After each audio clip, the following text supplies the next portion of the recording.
ಈಗ ಪಾಪ ಈಗ ಜ್ಞಾನೋದಯ ಆಗಿದೆ ನಮ್ಮ ಎಚ್ ಕೆ ಪಾಟೀಲ್ ಎಲ್ಲವರೇ ಗೊತ್ತಿಲ್ಲ, ಹೇಳಿಕೆ ಕೊಡಬೇಕು ಎಚ್ ಕೆ ಪಾಟೀಲ್ರೀಗ.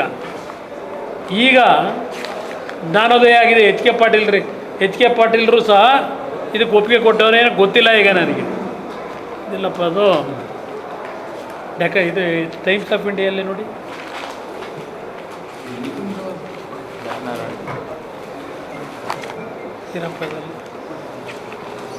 ಇವತ್ತೊಂದು ಅಲ್ಲಪ್ಪ ಯಾಕ ಇಲ್ಲಿ government plans JV to revive Bidadi township project.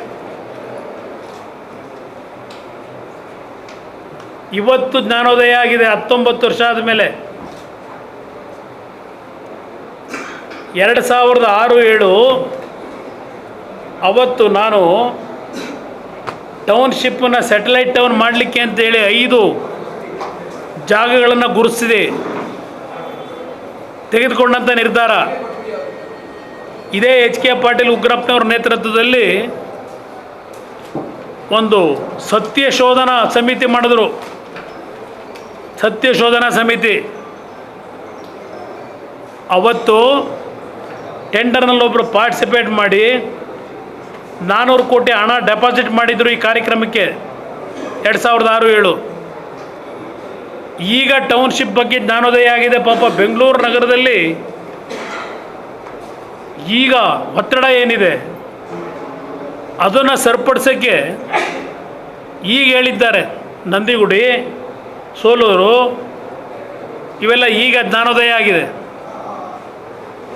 Bidadi ಹತ್ರ ನಾನು ಪೈಲಟ್ ಪ್ರಾಜೆಕ್ಟ್ ಮಾಡಲಿಕ್ಕೆ ಹೊರಟಾಗ ತೆಗೀರಿ ನಿಮ್ಮ ಕಡತಗಳು ಏನೇನು ಹೇಳಿದ್ರಿ. ಹಾಂ, 60,000 ಕೋಟಿ ವೆಚ್ಚದಲ್ಲಿ ಆ ಕಾರ್ಯಕ್ರಮ ಮಾಡೋಕ್ಕೆ ಹೊರಟಿದ್ದು ಡೆವಲಪ್ಮೆಂಟ್ನ. ಎಲ್ಲದಕ್ಕೂ ಕಲ್ಲಾಗ್ದಂಥವ್ರು ನೀವು. ನನ್ನ ದೂರದೃಷ್ಟಿನೇ ಬೇರೆ ಇದ್ದಂಥದ್ದು. 30 ಕಿಲೋಮೀಟ್ರ್ ವ್ಯಾಪ್ತಿನಲ್ಲಿ 5 ಭಾಗದಲ್ಲಿ 5 ಸ್ಯಾಟಲೈಟ್ ಟೌನ್ಗಳನ್ನು ಮಾಡಿ ಯಾವ ರೀತಿ ಒಂದು ಸ್ಯಾಟಲೈಟ್ ಟೌನ್ಗಳು ರೆಡಿ ಮಾಡಬೇಕು ಅಂತ ಹೇಳಿ ಎಲ್ಲ ಪ್ಲ್ಯಾನ್ ಮಾಡಿದಂಥದ್ದು. ಬೆಂಗಳೂರಿನ ಒತ್ತಡ ಕಡಿಮೆ ಮಾಡಬೇಕು ಅಂತ ಹೇಳಿ. ಈಗ ನಿಮಗೆ ಜ್ಞಾನೋದಯ ಆಗ್ತಾಯಿದೆ 17 ವರ್ಷ 18 ವರ್ಷ ಆದಮೇಲೆ. ಬರೆದಿದ್ದಾರೆ ಇವತ್ತು ಟೈಮ್ಸ್ ಆಫ್ ಇಂಡಿಯಾದಲ್ಲಿ. ಇದನ್ನು ಜಾಯಿಂಟ್ ವೆಂಚರ್ ಮಾಡ್ತಾರಂತ. ಈಗ ಯಾರು ಜಾಯಿಂಟ್ ವೆಂಚರ್ನಲ್ಲಿ ಭಾಗವಹಿಸೋರು? Real estate ಓನರ್ಗಳಲ್ವೇ?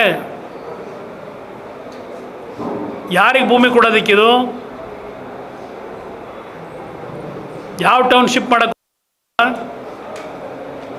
ಎಲ್ಲ ಡೆವಲಪ್ ಮಾಡಿದ್ಮೇಲೆ ರೈತನಿಗೆ ಈಗ ದುಡ್ಡಿಲ್ವಂತೆ. ಡೆವಲಪ್ ಮಾಡಿದ್ಮೇಲೆ 50% ಕೊಡ್ತಾರಂತೆ. ಈಗ ಅಲ್ಲಿ ಮೈಸೂರಲ್ಲಿ ಕೊಟ್ಟಿದ್ದು ನೋಡಿ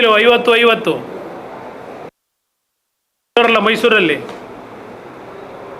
ದೊಡ್ಡ ಒಂದು ಆರ್ಟಿಕಲ್ಲು. ಈಗ 50 ಮಾಡ್ತಾರಂತೆ ಎಲ್ಲ ಡೆವಲಪ್ ಮಾಡಿ ರೈತನಿಗೆ.